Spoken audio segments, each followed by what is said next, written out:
Alright mga boss, dito magsisimula yung property. Galing tayo dun sa may tulay kanina. Yan, yung poste na yan. Okay, yung bakod na yan, yung mga nakaganon. Diyan po magsisimula property yan. Para makita niyo yung korte. Tapos kukunan ko ng drone shots yan. Yan o. Mula dyan,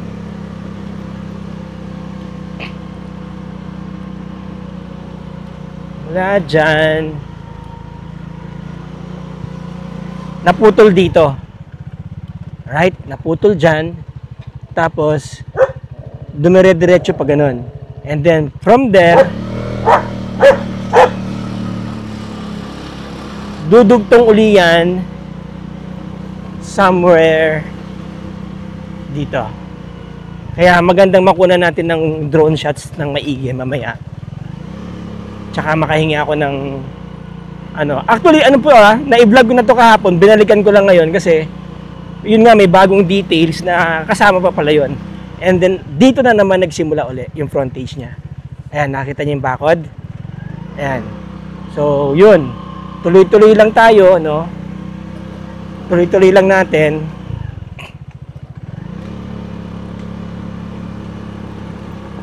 Diretso lang tayo. Ito yung gate. Ayan po yung gate. Okay. Diretso lang natin.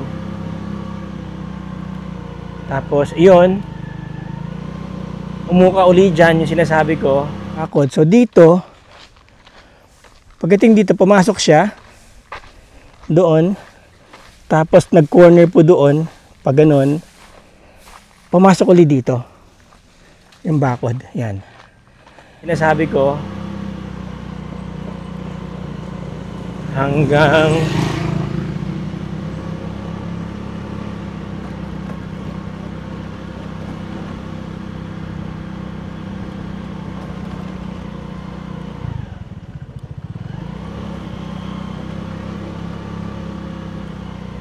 dito po. Okay. Hanggang dun.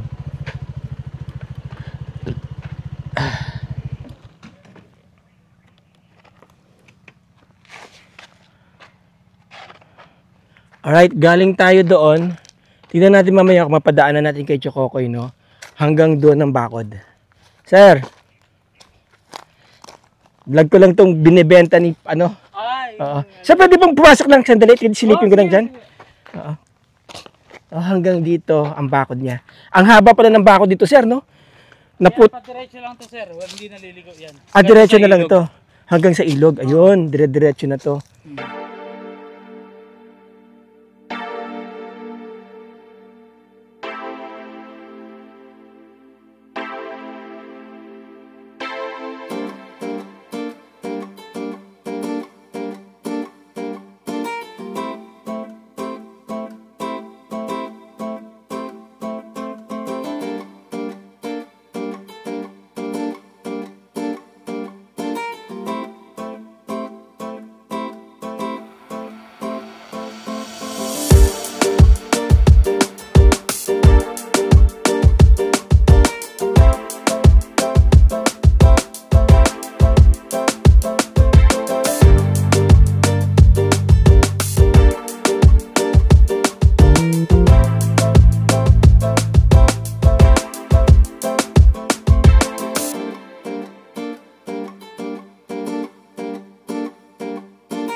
3.8 hectares po yung property at napakalaki ng frontage.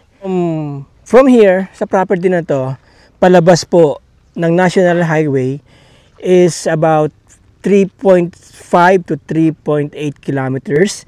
So about 10 minutes, nasa National Highway na po kayo doon sa LTO sa Iba. And then about 15 minutes, andun na po kayo sa Central Business District ng Iba, kung saan nandun ng Jollibee, nandun ng mga iba't ibang infrastructures at amenities ng bayan ng Iba. By the way, Iba, Zambales is the capital of Zambales. Alright?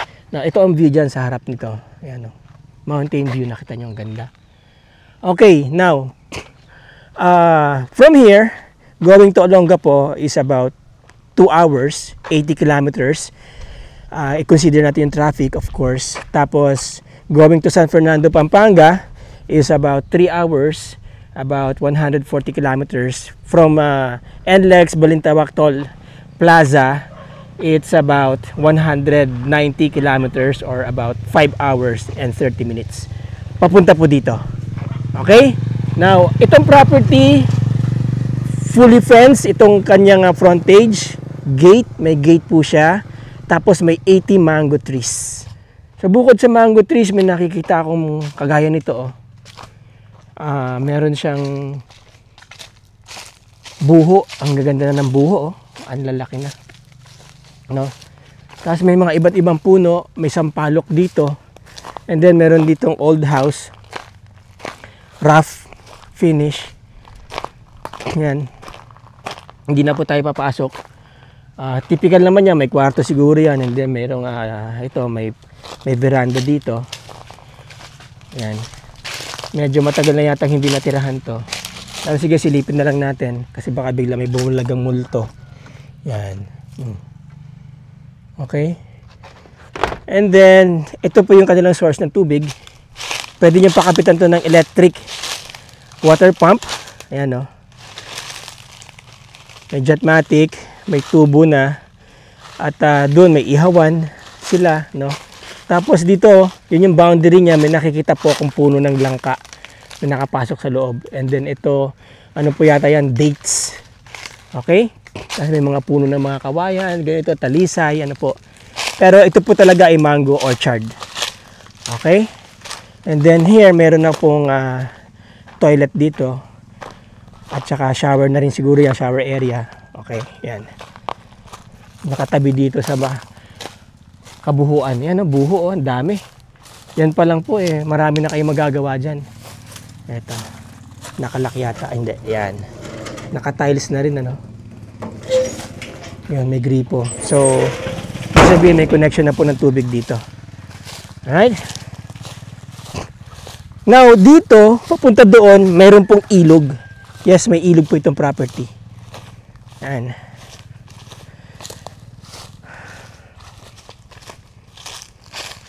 Punta po tayo doon sa may ilog niya. Yan, nakita niyo. Parang doon may structure pa doon . Merong isang patay na puno ng mangga dito. Malaki na. Minsan po talaga nangyayari yan sa mga mangga. Yan . Baka tinamaan to ng kidlat. Ewan ko, pero wala na siya . Wala ng dahon. Kaya pwede nyo nang paputol yan. Gawin yung mesa eventually. Kasi may mga buho pa dun . Dami niyang buho dito ha. Ayun buho pa. Maganda po itong buho. Marami kayong pwedeng gawin dito. Pang dingding ng kubo. Pang yan. Pang bakod. So hindi na po tayo iikot doon, pero pupunta tayo dito sa may ilog.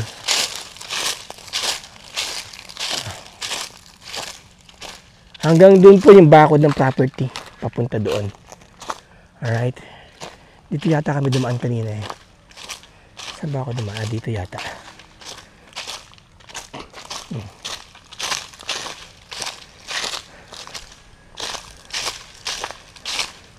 May kasoy. Ayan puno ng kasoy. Meron na rin pong connection ng kuryente. Ayan Kasi may marami na pong barangay dyan. Maraming barangay. May mga communities na po dyan marami na mga nakatira dyan papunta doon sa Tambak.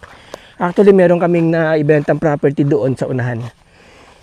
Shout out po sa inyo, Sir Fernando. Yan. Meron siya nakuha property doon. 1 hectare. Okay, now ito naman merong 80 mango trees. Yan. Ito yung mga mangga niya. Yan.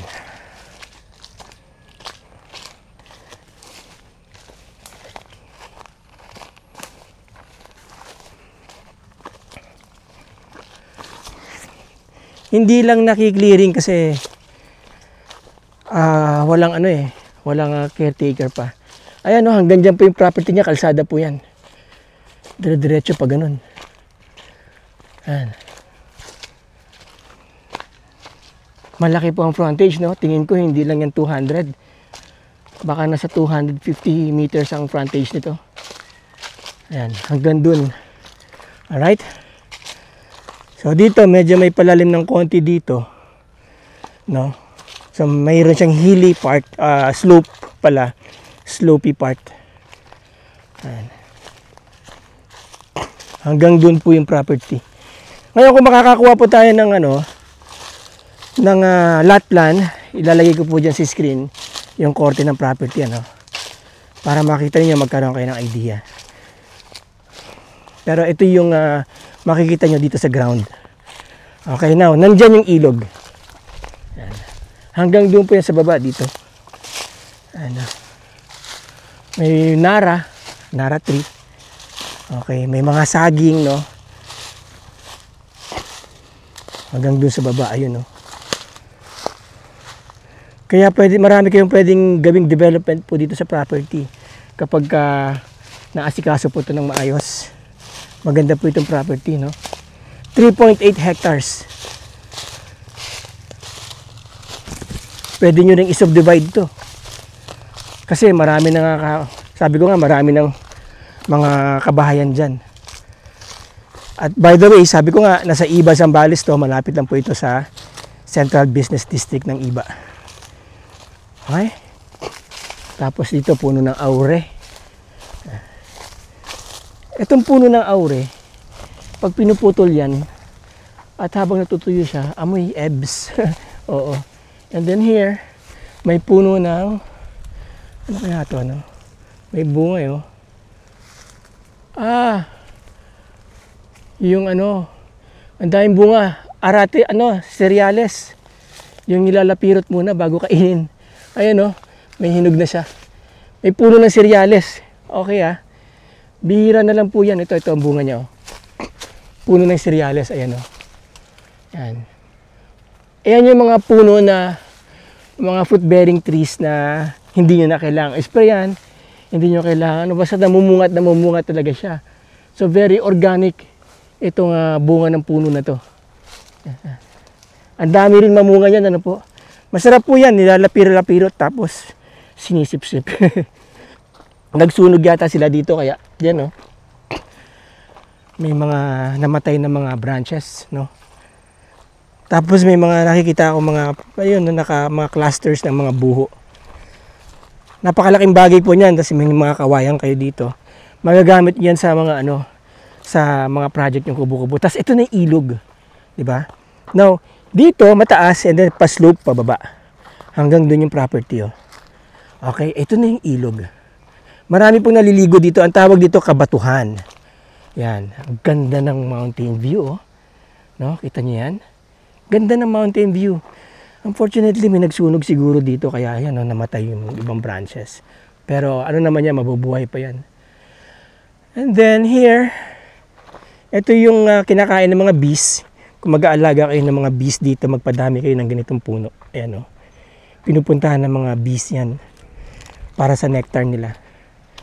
Okay? Ganda rin mag-alaga po ng kambing dito. Kita niyo yung mga damo. Diba? Pagkain po yan ng mga ruminants, kambing, baka. Yan, maganda mag-alaga dito. Tapos dito, ito clear na to pag gano'n, Ganda, Pasyal tayo mamaya. Ngayon dito, may hagdan sila pababa. Ayan. Oo. Anong ginagawa niyong dalawa dyan? Ha? Talaga naman dito pa talaga kayo nag-date Tabing ilog. Yan. Oo, silipin natin. May hagdan dito pababa, no? Ayan, no? Para pakita ko sa inyo yung ilog dito. Diba? May access kayo sa ilog, mga boss, mga ma'am, mga sir.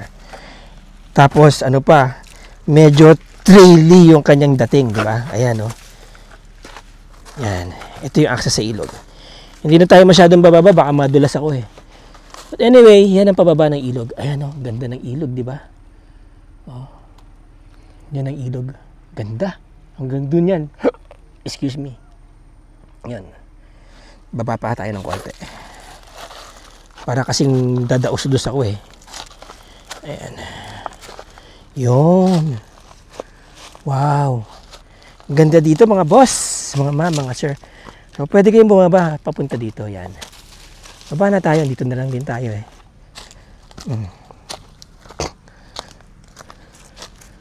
Wow. Yan oh.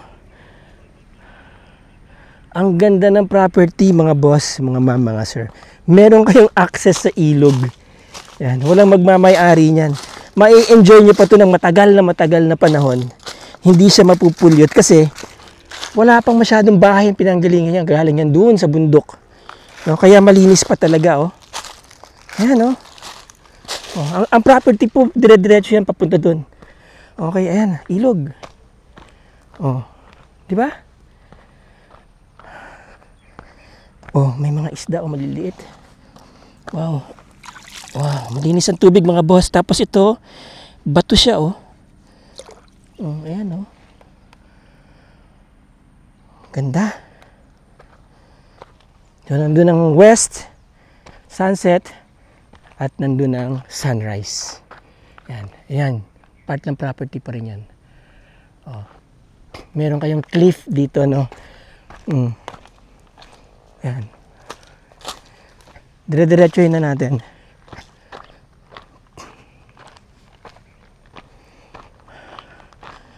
Wow. Yan, part pa rin po ng property to. Kaya malaki, may frontage kayo doon, kalsada. Meron pa kayong frontage ng ilog. Meron pa kayong access dito sa ilog, di ba? Ayan. I think hanggang dito na lang yata siya. If I'm not mistaken. Okay? Ayan. Pag ganun. Anyway, yan oh. Meron kayong access sa ilog. No? Yung mga naghahanap dyan ng property na may ilog, ito na yun. At wala kayong takot na abutin kayo ng baha kasi ang taas oh. Taas ng property oh. 'Di ba? Ito naman mga bato yan eh. So hindi basta-basta yan magbabar down kasi ang Zambales po talaga kasi yan, ang bundok ng Zambales, mabato talaga. Parang may mga yung crust niya parang mga bato, no, na solid kaya no. Oh. Yan nyo. Diba? Ayan o. Oh. Bato talaga siya. Well, hindi siya bato. Para siyang may tawag dito eh. Basta talaga may source ng tubig. Ganito yung itsura ng bato. Parang limestone, no? Ayan o. Ayan. Diba? Nagkaroon siguro ng ano dito dati. Mina.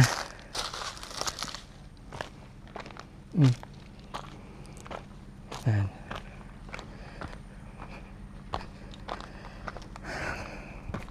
Diretso.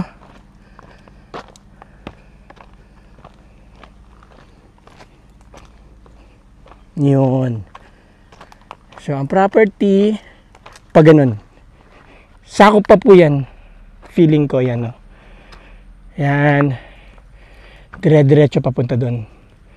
Okay, tignan natin yung lot plan kung ito ay kasama pa. 'Di ba? I'm not sure pero definitely meron kayong access dito sa ilog na maganda. Ayan oh.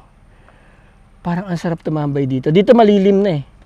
Sarap mag-picnic kasi tago sa araw, no? Okay, balik na tayo sa taas. Ganda. Saan ba ako umakyat?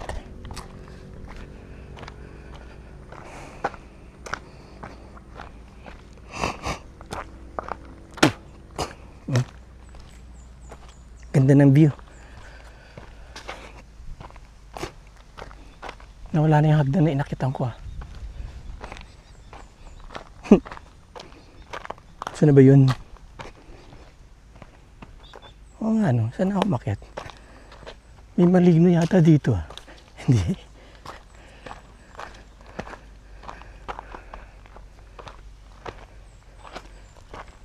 Hanapin natin yung hagdan. Okay.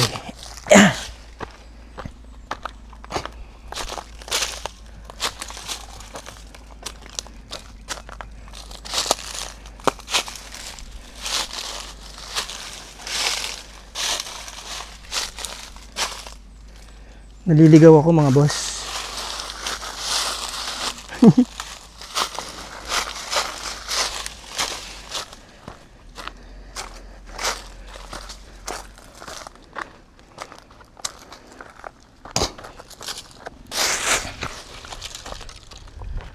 Tol! Tol!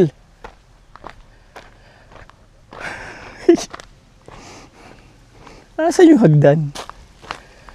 Hayop na yan. Ah, dito.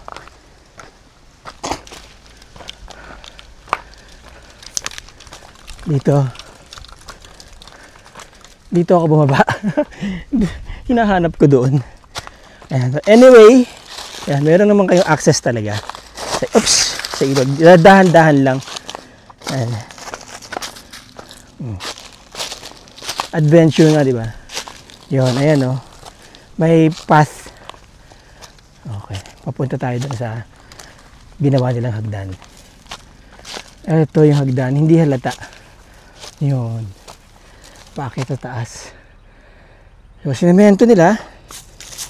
Simentado naman, ano. Tapos inuka nila itong bundok para makababa dito. Ayan. Oh.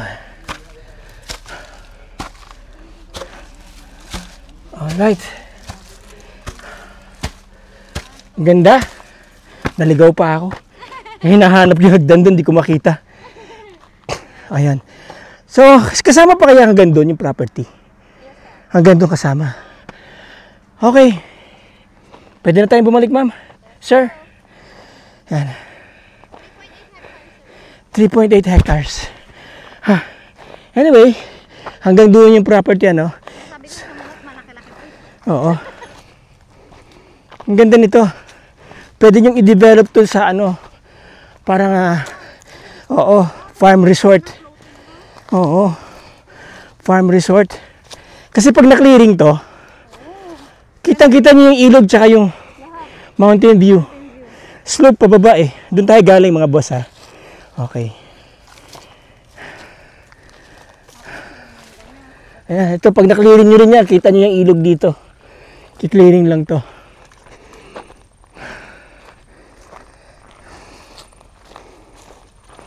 Ang bilis kong hingalin ah.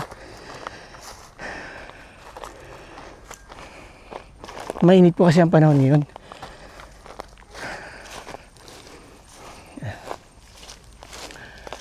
Ito, puno po ng ano yan. Parang marang yan eh. Parang marang pero kamansi yata yan. Yung ginugulay. Yan. Oh, breadfruit. Tawag nila dyan. Breadfruit. Para siyang marang bilog. Ginugulay yan, ma'am. Parang langka din. Yung iba naman pinipito yan. Parang tinapay.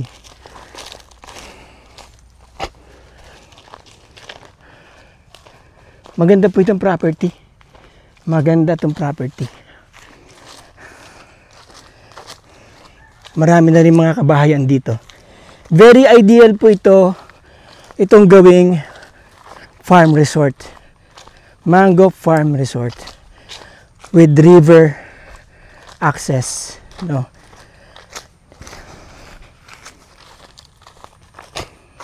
Hindi nyo na kailangan magpagawa ng swimming pool. I-develop nyo na lang yung river doon. Yung iba kasi ginagawa kagaya sa Kabanggan. Yung harap na, kung halimbawa, ito yung lupa ninyo, pwede nyo i-utilize yung river sa harap eh. Provided na hindi nyo siya sisirain, ano.